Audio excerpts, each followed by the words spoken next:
What we've seen here in Virginia and also nationwide is that more and more and more police officers are one of the first lines of defense. They're first responders for mental health crisis situations, certainly for people with mental illness who are in crisis. The responsibility and the breakdown was everywhere.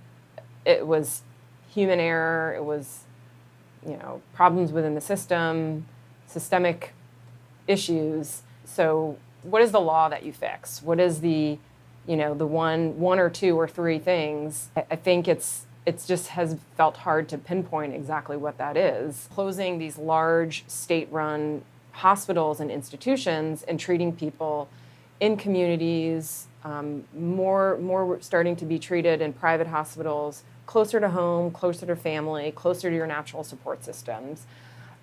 It sounds great. It sounds like the right thing to do, and it is the right thing to do. But really what happened was it was an opportunity for the state to kind of pass the buck to localities, the feds to pass the buck to the state, and on and on and on. And what we started to see over time was people who were the most seriously ill, who had very, very difficult mental illnesses, treatable mental illnesses, but challenging, got left out.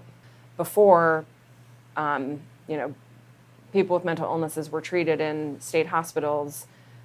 Well, now they're no longer necessarily in state hospitals, but they are in jail, and so that's kind of the idea of trans-institutionalization. So police officers have been called on in kind of the evolution of this to do more and more kind of frontline work.